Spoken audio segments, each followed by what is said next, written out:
Hey, this is Brad Jersak, and I'm here with my friend Paul Young, and we have exciting news for you today about a book we've co-authored. That feels really good for me to say, co-authoring a book with one of my literary heroes. And Oh, come on.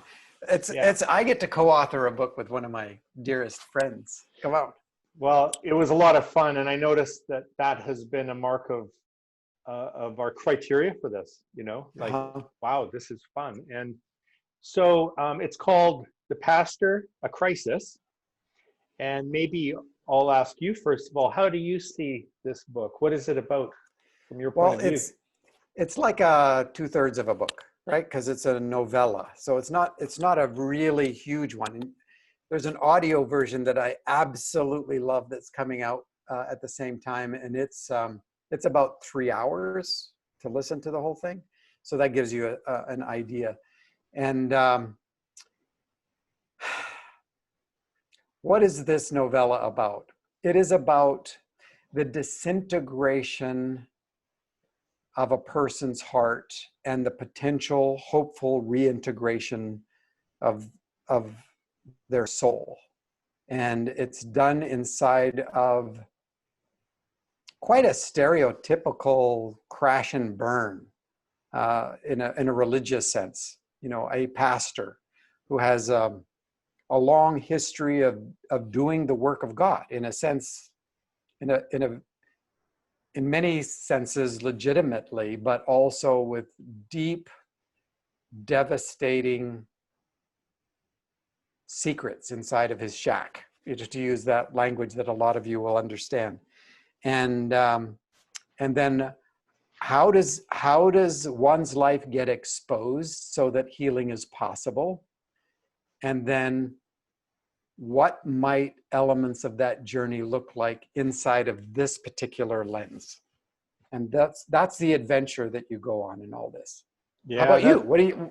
that's great. That's like a good angle. I believe that that really covers it in some ways. From my end, I do see this journey that I would think of almost like the descent into hell. The hell of your own alienation inside when you can't face who you are or what you've Yeah. done until you have to. And I really believe in the work of Simone Weil, who taught us that there is a move from self-will or willfulness towards willingness and surrender, but that's not a straight line. And so, like many of us, but uh, this pastor is going to have to do his great descent, really. And I agree. yeah, so now after the audio version of the book, you had listened to it, and you called me, and that was a profound experience for you, even though you've read the book so many times. In fact, co-wrote it. What happened when you were listening? Well, part of it is that it was almost like listening to a movie.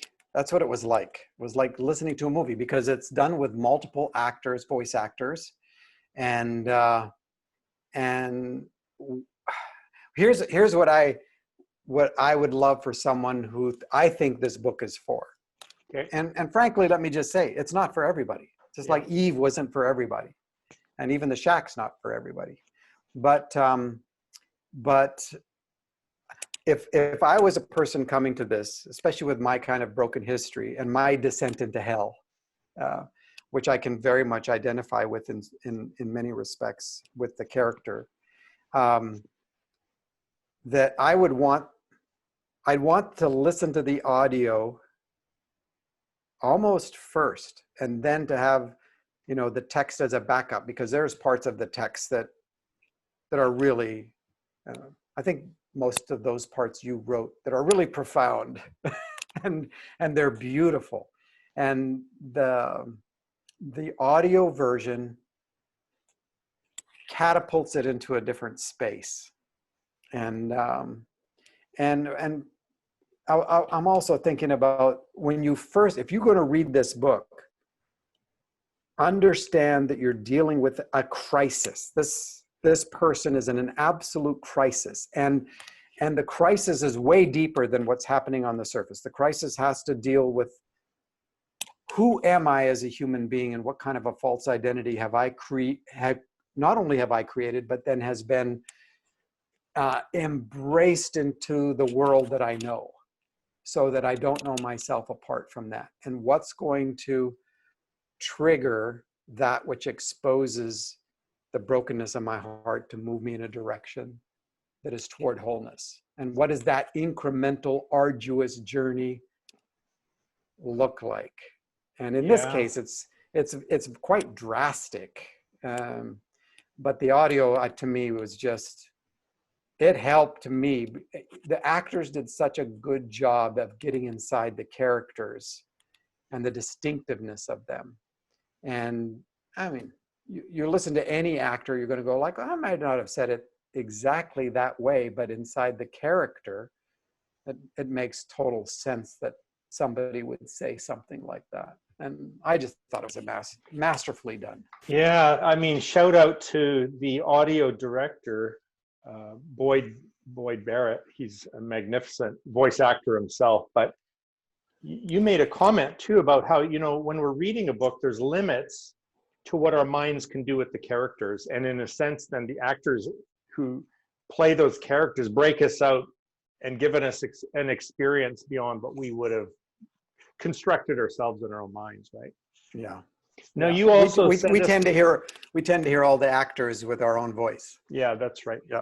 And you may have already answered this, really. I did want to ask, you made a comment that you could see this book healing people or participating in God's healing. Why do you think that? How so? I think authenticity is an invitation, and there's real authenticity in terms of this. You know, you've worked with some of the real broken people, and I know some of the real broken people. And you know, I have two cousins who both took their own lives, who both struggle with schizophrenia, and so there is that element inside of this. But it says, no, when you think things are really dark, it doesn't mean that things are hopeless. And the through line of hope in all this, and the presence of one particular character, is really significant, and how that then plays out. It has a lot of surprises, and I think it'll surprise a lot of people anyway, because of how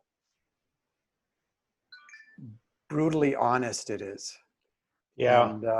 And it's a little, it's a little rough, I have to say. And there's the trigger warning, you know, if I was in some of the places, I've got a friend right now, their whole family is struggling with mental illness for one of the members of their family. And this would be a really difficult listen. Yeah. Or you know, for them. And Yeah. with that caveat in mind, I'm at the same time going like, but the journey is a human journey, and therefore I can identify with it. Yeah. And the hope side is just like profound. Yeah. Well, I do want to say that some of the authenticity comes from real people who've given us permission to include aspects of their story verbatim within the novel. In other words, I'm not the pastor, you're not the pastor. We can relate to the pastor in some ways, but there are elements of each of the characters that have been drawn from real life. And we're grateful for that, but it's also why it's so raw. You know, when we work with the broken of the broken, and they get to tell their story, they're going to hear their voices in here. And for those who need the trigger warning, there you have it. Well, ultimately, if that's who it's for, that's I'm good with that. Yeah. Yeah. Well, I think with that, we'll sign off, and we'll let the folks now see, rather, we'll let them hear the which is a form of seeing. Promo. Yeah, you'll see it in your mind. Sure. So we got a little promo for you, and this is a teaser. The book will be coming out hopefully in hardcover, Kindle, and in audio, all by around September 1st. And you can even do some pre-buying on Amazon at this point. So thanks, Paul. Anything else you want to say before we go? Nope. Enjoy the ride. All right. Thank you. Thanks for joining me, Paul. Have a good one. I will. Love you. Love you back. Coming soon, The Pastor, A Crisis, a raw work of fiction by Bradley Jersak and Paul Young, exploring the depths of a man suddenly shattered by the demons of his past. A very successful pastor. Yes, that's right. Pastor, the Bible-waving, stage-strutting glory days. An unexpected visitor. But then she laughed, or maybe snorted, and he sees her. He sees her, and she totally triggers him. He starts grabbing at his throat and pulling open his tie. Then he's tearing open his shirt. Buttons are popping, and he's clawing at his chest. Scared the bejesus out of me. I don't know who she was, but when the visitor appeared, he acted like the nightmare had come alive in this world, took on a life of its own and turned on him, like she was a demon, sent to drag him down into hell. Oh God, I hope he can find his way back. Disturbingly honest thoughts inside a psych ward. The kettle comes to a boil and he can't help himself. If God won't do something, I will. Crap. For God's sake, keep it inside. Interesting encounters in group counseling. And voila, instant drag queen. But I wasn't trying to disguise myself as a woman. The pastor bristled. He felt his face blushing, hot and red. His fists tightened and trembled. A counselor making her way through the pastor's defenses. So, on the inside, who will I find? A pastor who's exhausted and wants to be someone else, or someone else who's been trying to be the pastor? And if so, why? A nightmare visit from his past. Well, hello, Pastor. The visitor said with cynical cheer. Remember me? Her voice was a cold knife sliding between his ribs. At those two words, memories flooded his mind. Shameful and shaming images clawing at him, strangling him. You don't even remember my name, do you, Pastor? Our little secret, His words, long ago. She ran an icy hand up his leg, under his gown, as he once did. Or was it more than a nightmare? So they go to sleep broken and wake up whole? No, I don't think they just go to sleep. I suspect they go through hell. But that's the thing. Some go through it and come back. But was there healing after hell?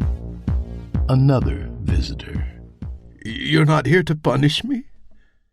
She pulled up the one chair in the room and took his limp hand in hers. Seems like you've been punished plenty. What did that solve? Sure, it broke you. I guess that's something.